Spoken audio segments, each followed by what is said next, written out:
जय हिंद। स्वागत है आप सभी का आज के इस डेली करंट अफेयर्स के सेशन में। तो आज है 2 नवंबर 2025 और हर रोज़ की तरह फिर से हम लोग चर्चा करेंगे आज के 10 सबसे महत्वपूर्ण करंट अफेयर्स पर, जो कि सभी प्रतियोगी परीक्षाओं के लिए उपयोगी है। आइए शुरू करते हैं आज के सेशन को। तो आज का सबसे पहला प्रश्न है, which two countries agreed to a 1 year truce on the export of rare earth elements. That means कि किन दो देशों ने दुर्लभ पृथ्वी तत्वों के निर्यात पर 1 वर्ष के युद्ध विराम पर सहमति जताई है। तो ये दोनों देश कौन से हैं? तो ये है चीन और अमेरिका। कौन से? चीन और अमेरिका। दक्षिण कोरिया के बुसान में शी जिनपिंग और डोनाल्ड ट्रंप के बीच वार्ता के बाद चीन और अमेरिका ने दुर्लभ पृथ्वी तत्वों के निर्यात पर 1 वर्ष के लिए युद्ध विराम समझौता किया है। यह समझौता दोनों देशों के बीच बढ़ते व्यापार तनाव को कम करने की दिशा में एक बड़ा कदम है। इस समझौते के तहत अमेरिका ने चीनी आयात पर अपने टैरिफ को 57% से घटा करके 47% करने का निर्णय लिया है। वहीं चीन जो है अमेरिकी सोयाबीन की खरीदारी दोबारा शुरू करेगा और बौद्धिक संपदा चोरी के मामलों में सख्त कार्रवाई करने का आश्वासन देगा। चीन इस सेक्टर में विश्व का अग्रणी देश है, जो वैश्विक उत्पादन का लगभग 70% और प्रोसेसिंग क्षमता का 90% नियंत्रित करता है। इसलिए युद्ध विराम वैश्विक बाजार स्थिरता के लिए अत्यंत महत्वपूर्ण माना जा रहा है। अगले प्रश्न की बात करें, which digital initiative was launched by India for the marine fishers census 2025। यानी कि भारत ने समुद्री मत्स्य पालन जनगणना 2025 के लिए कौन सी डिजिटल पहल शुरू किया है?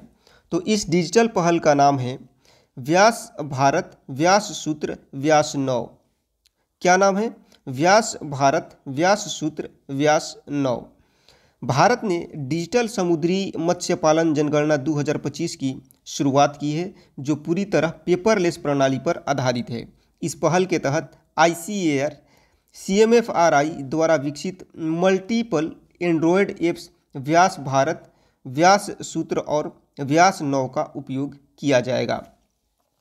यह अभियान 13 तटीय राज्यों और केंद्र शासित प्रदेशों के लगभग 5000 समुद्री गांवों को कवर करेगा और 1.2 मिलियन मछुआरा परिवारों को शामिल करेगा।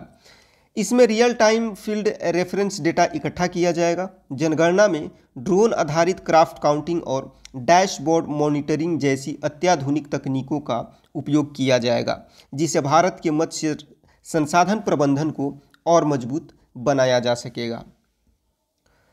आज का अगला प्रश्न है, According to ICAR trial data 2023-24, what was found about gene edited rice varieties? यानी कि ICAR ट्रायल डेटा 2023-24 के अनुसार जीन एडिटेड चावल की किस्मों के बारे में क्या पाया गया? तो इसका आंसर आप याद रखिएगा, इनका कोई विशेष लाभ जो है नहीं पाया गया है। इनका कोई विशेष लाभ नहीं पाया गया है। जानते हैं इसको थोड़ा विस्तार से। ICAR यानी कि भारतीय कृषि अनुसंधान परिषद के ट्रायल डेटा 2023-24 के अनुसार gene edited variety DRR rice 100 और DST राइस 1 की तुलना पारंपरिक किस्मों से करने पर पाया गया कि उत्पादन, पकने की अवधि या लवणता सहनशीलता में कोई विशेष सुधार नहीं हुआ है। सरकार ने पहले दावा किया था कि इन किस्मों में 20 से 30% अधिक उत्पादन और हरित गृह गैसों में कमी आएगी, लेकिन ICAR के आंकड़ों ने इन दावों को खारिज कर दिया है। इस अध्ययन से स्पष्ट हुआ कि जीन एडिटिंग तकनीक से अभी तक पारंपरिक प्रजातियों की तुलना में कोई उल्लेखनीय लाभ नहीं मिला है, इसलिए आगे और शोध की आवश्यकता है।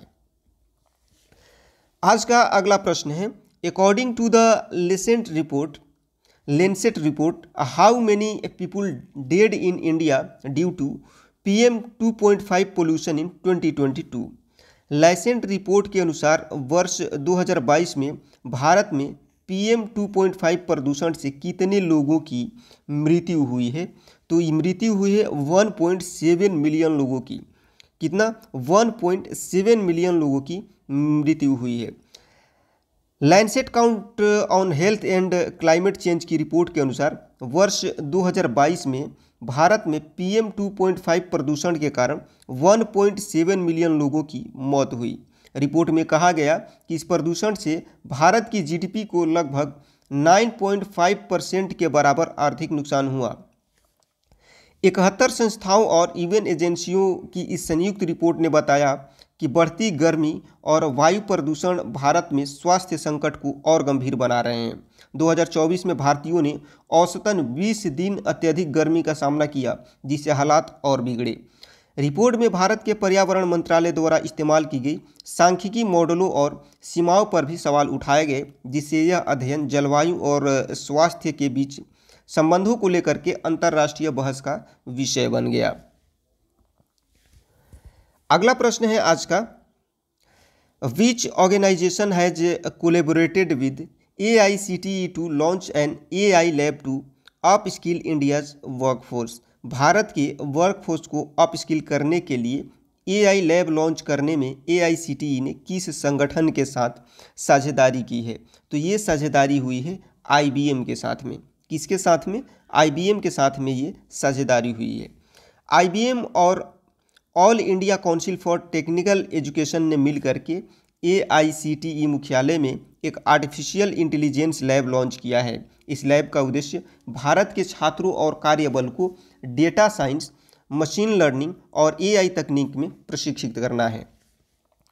AI लैब के माध्यम से हैकाथॉन, वर्कशॉप और मास्टर ट्रेनर कार्यक्रम आयोजित किए जाएंगे, ताकि एकेडमिक और इंडस्ट्री के बीच कौशल की खाई को कम किया जा सके। इस पहल से हजारों विद्यार्थी और अध्यापक प्रमाणित AI प्रशिक्षण प्राप्त करेंगे, जिससे भारत के लिए एक मजबूत टेक टैलेंट पाइपलाइन तैयार हो सकेगी, जो भविष्य की नौकरियों के लिए युवाओं को सक्षम बनाएगी। Next, how many countries received $5.8 million from the Kunming biodiversity fund for promoting green farming. Green farming को बढ़ावा देने के लिए कुनमिंग बायोडाइवर्सिटी फंड से कितने देशों को $5.8 मिलियन की राशि मिली? तो ये कुल कितने देश हैं? तो कुल ये 7 देश हैं। कितने? कुल 7 देश हैं। कुनमिंग बायोडाइवर्सिटी फंड के तहत 7 देशों, जिसमें कि कुक द्वीप, मेडागास्कर, मैक्सिको, नेपाल, श्रीलंका, तुर्की और युगांडा को $5.8 मिलियन की सहायता राशि प्रदान की गई है। इस उद्देश्य नेचर फ्रेंडली एग्रीकल्चर को, इसका उद्देश्य जो है नेचर फ्रेंडली एग्रीकल्चर को बढ़ावा देना है। यह fund United Nations environment programme के द्वारा समर्थित है और इसका focus biodiversity integration, community environment और इन्वेसिव स्पीसीज कंट्रोल क्षेत्रों पर है।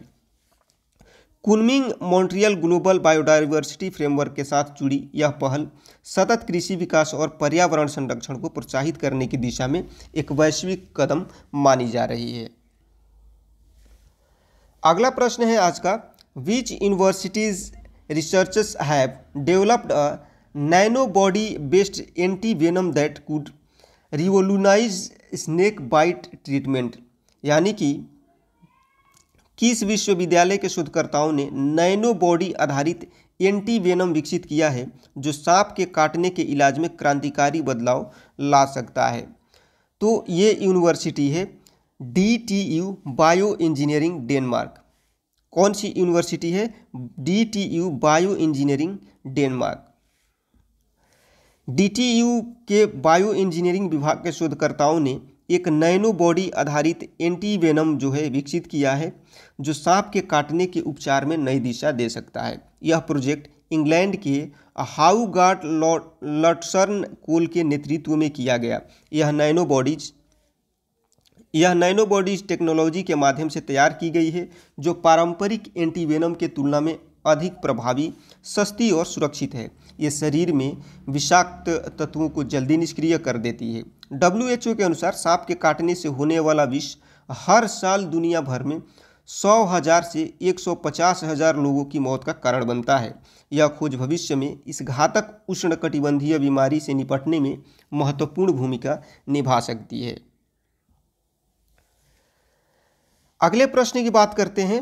According to the Lancet report, what record extremes were observe in 2024 related to climate and health. Lancet report के अनुसार 2024 में जलवायु और स्वास्थ्य से जुड़े कौन से रिकॉर्ड जो है चरम स्तर पर देखे गए। तो वे कौन से रिकॉर्ड है? तो वे रिकॉर्ड है वैश्विक तापमान और जंगल की आग में वृद्धि। कौन सी? वैश्विक तापमान और जंगल की आग में वृद्धि।